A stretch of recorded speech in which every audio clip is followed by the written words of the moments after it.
Hi Plant Fam, this is Ayn and welcome back to my channel.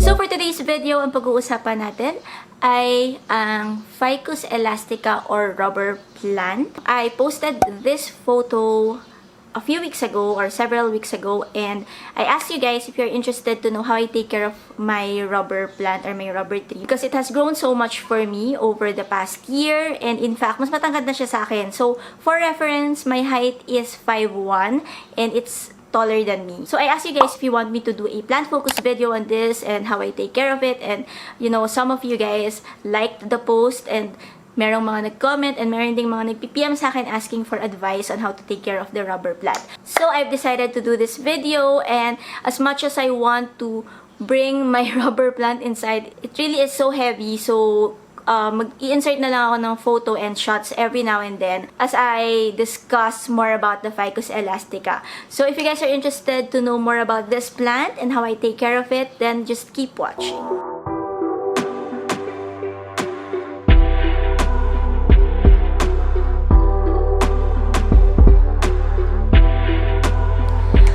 So as with all my plant focus videos, start tayo with the basic facts about the Ficus elastica. Please note guys that I'll be talking about Ficus elastica lang. I'm not gonna be delving or discussing the other types of ficus plants because there are tons of different varieties of ficus. So ang focus ko lang today is the Ficus elastica, okay? And yeah, so simulan natin of course with the basic facts. So saan nga ba ito nanggaling, yung origin, yung characteristic, and all those stuff. So siguro if napanood nyo na yung aking ibang plant focus video, which I have a whole playlist, so I'm gonna link it down below if you're interested to watch more plant focus vids. Alam nyo na yung ating format. So let's get started. Okay, so let's start off kung saan ba plant family belong ang Ficus genus. So the Ficus genus belongs to the Moraceae family. When it comes to the species, as mentioned, there are different types of species under the Ficus genus or that belong to the Ficus genus. So isa na doon is the elastica nga, which is commonly known as rubber plant, rubber tree, rubber fig. So the Ficus elastica is also called Indian bush tree or Indian rubber tree because of its origin, which is it originated or it is a native in India. But aside from India, it also originated from China, Nepal, Burma, Malaysia, and Indonesia. So, mga Southeast Asian or Asian countries na to. Dito kilala na tumutubo or lumalago or kumbaga ay endemic ang mga rubber trees. Okay, so alam naman natin, the rubber tree, it's known for its very thick, shiny, oval-shaped leaves.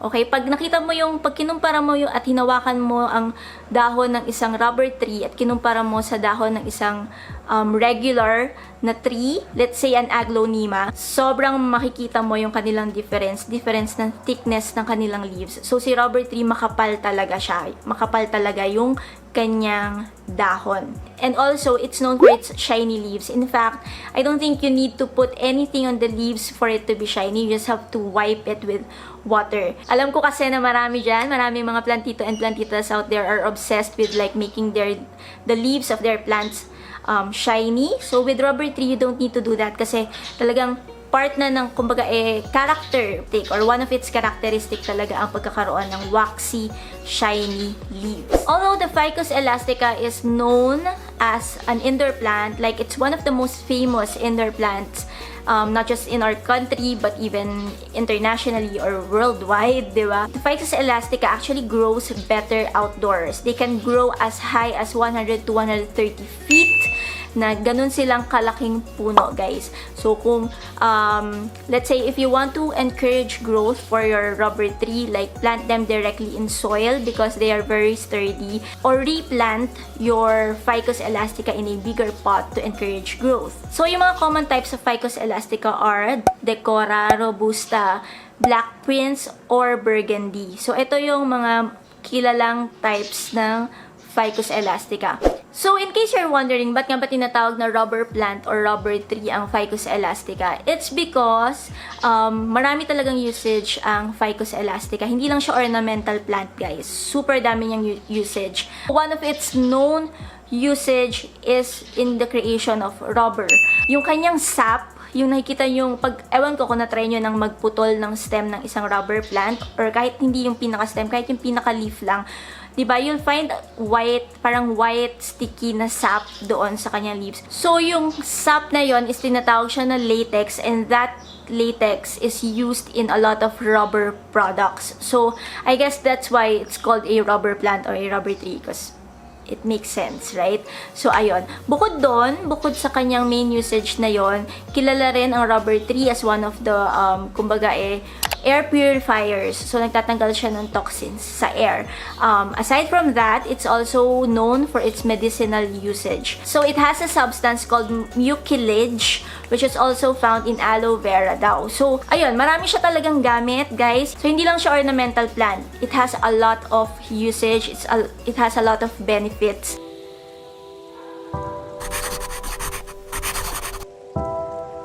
So, now that we have discussed kung ano yung mga basic attributes, basic characteristics of a Ficus elastica or a rubber plant, we will now move on to yung kanyang light requirements, soil requirement, watering requirement, and all those, stuff that you need for plant care. So, start tayo with light. The Ficus elastica, it needs a lot of light, but it's best if you avoid direct sun. Although, based on experience, meron akong rubber tree na dati ay nilagay ko dito sa loob ng aming bahay.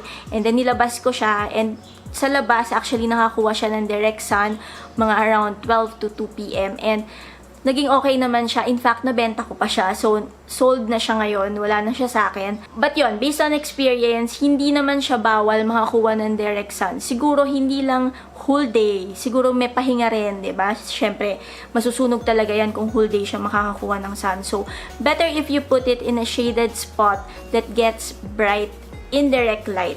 Pero kailangan na kailangan talaga niya ng bright spot, guys. Because I know some people, they say na it can thrive in medium light or low light. But guys, based on experience, hindi naging maganda yung resulta doon sa aking rubber tree. Yung first time kong magkaroon ng rubber plant in 2018, nilagay ko siya somewhere na meron lang medium light, and legit died on me after like mga a month or 2 months. So, I'd suggest that if you have a rubber plant, put it in a shaded spot with bright indirect light.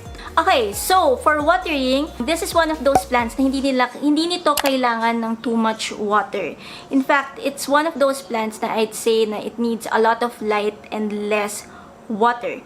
Okay, based on experience to, guys, ha, kasi like what I mentioned, I used to have a rubber plant before in 2018, and what I did was, yun nga, I put it in a medium light corner, and then pinawater ko siya halos every 2 days, kasi yun yung nabasa ko online eh. Pero hindi pala kailangan na ganun, guys. So, what I'd suggest is, don't water it too much to avoid overwatering it by really paying close attention to its soil. So, kailangan yung soil niya, it's completely dry before you water it. And also, dun sa kanyang leaves. Because you'll also notice that this is one of those plants na magdudrop rin yung kanyang leaves if it needs water. So, that is just to avoid overwatering. Better if ganun yung gagawin nyo, just check the soil if it's completely dry, or at least yung top soil niya. Dip your finger if yung buong finger mo ay tuyot na yung soil, naramdaman mo, then yun, you can already water it. Also, again, the leaves. Take cue from the leaves, guys, because ako, for most of my plants, ganun na yung ginagawa ko. And so far, thankfully, thank God, wala pa akong napapatay recently nitong mga nakaraang buwan, because it's really more effective than, following guidelines, and it's actually more effective than, checking the soil. So, I just take cue from the leaves. So, again, this is one of those plants that needs more light and less water. Okay? Sabi nga, the worst that you can do to your rubber plant is first, move it around too much. Second is put it in a spot that doesn't get a lot of light. And third is water it too much. Okay? So, try to avoid those things para mas maging mas masaya yung iyong rubber plant. Okay, so when it comes to soil, syempre, it's recommended na you put it in or you use a mixture that's well-draining or well-aerated soil. Although, yung aking rubber plant, I don't think it has like a very airy soil. Either that or sobrang laki lang talaga ng pot niya. Usually, kapag dinidiligan ko to, what I do is pupunain ko yung 1 litro ng Coke bottle and iyaano ko siya, didilig ko, and then hindi ko pa makikita agad na nagde-drain yung tubig eh. So what I do is didiligan ko pa siya ng isa pa and then isa pa, siguro mga 3 litro ng tubig, 3 liters of water yung nagagamit ko to water my rubber plant. But then it could be because nga malaki na siya and malaki rin yung pot na ginagamit ko for mine, although it's not really that kumbaga too big for the plant. I think tama lang siya. And in fact, I think kailangan ko na nga siyang i-repot kasi masyado na siyang matangkad. And ayan, medyo nagiging umaano na siya, tumatabingi-tabingi na siya. So, ayun. But again, kailangan mo lang, kung hindi well-draining yung iyong soil, kung hindi siya ganun ka-aerated, kung wala siyang halong like coke bark or perlite, like in my case, ang ginagawa ko lang talaga is ino-observe ko lang. I just make sure na talaga nakikita ko na nagfo-flow yung water doon sa hole ng pot. So, hinihintay ko talaga siya, guys. Ganon. Talagang ino-observe ko siyang maigi na nakikita ko na nagfo-flow siya. Okay, when it comes to fertilizer, in my case, I don't really fertilize my rubber plant. But as you can see, it's tall already. Pero nga, ayun nga, it gets a lot of light lang. It gets a bit of morning light as well, but I don't really fertilize it. But according to experts, according to plant care guides na makikita nyo rin online, you can fertilize it at least once a month. Okay? You can use like liquid fertilizer or yung mga slow release fertilizer, ganyan. Okay, so next tip is don't forget to clean the leaves of your rubber plant. Since malaki yung kanyang leaves, nabanggit ko na rin to kanina, but yeah, I would like to reiterate lang. Since malaki yung kanyang leaves, it really gathers a lot of dust, okay? Madalas makikita nyo, ako personally, yun yung problema ko dito, since nga nasa labas siya. And kahit naman nung meron pa ako dito sa loob, nakikita ko talaga na madali siyang dikitan ng alikabok, okay? Yung kanyang leaves. But the good thing is, because very smooth yung surface ng kanyang leaves, wala naman siyang yung mga veining na kakaiba or something like that na mga naka-engraved. Sa gets nyo na yon, yung kanya namang leaves ay very smooth lang. So, madali lang siyang linisin, guys. What I do is, I just get a damp cloth and then I just wipe it. Yun na yun, okay? Some people, they missed their rubber plant and you know, people would say na it's good for humidity, pero when it comes to the humidity levels, rubber trees are not really that picky. So, normal room temperature or normal room humidity, okay na yun sa kanila. But yeah, you can spray the leaves of your plant. You can also do that, spray the leaves and then wipe it with like a sponge or a cloth. Just to clean it. Kasi again, importante na nililinis natin yung dahon ng ating mga halaman because it helps with photosynthesis, diba? Napag-aralan na natin yan before. Nabanggit ko na yan before sa isa sa aking mga, you know, plant care guides. So, and for sure, alam nyo na rin yan, na importante yan. Because photosynthesis, yun yung way na nagpa-process ng food or nagpa-process ng growth ang isang plant, diba? So, kapag meron siyang dust, kapag merong alikabok yung leaves ng iyong plant, hindi nakakapag-photosynthesize maigi. Hindi nakakapag-penetrate ang sunlight sa kanyang leaves, thus naapektuhan yung kanyang growth. Aside from that, of course, mas maganda yung mas malinis, mas maganda na malinis yung leaves ng ating mga plants, diba? I think lahat naman tayo gusto yon na very clean. Yun nga, gaya ng sinabi ko, may mga tao nga na obsessed sila with shiny leaves, diba? They even put like oil sa leaves ng kanilang plants. So, yun, with the rubber tree, you don't have to really do that because again, characteristic niya is meron siyang waxy, shiny leaves naturally. So, you just have to really wipe it, okay? Wipe it clean, guys. So, ayun lang guys. That's it for this video. To be honest, wala naman ako talagang like special secret or wala namang sikreto na or special requirement ang rubber tree para lumago siya ng ganyang katangkad na mas matangkad na sa akin, guys. Wala siyang ganon. Very simple lang siya. In fact, I even included this in my top 10 easy care houseplant video or recommendations, guys, because very easy lang talaga siya. It just really needs a lot of light and less water, okay? So, yun talaga yung maisasuggest ko. More light and less water for this plant.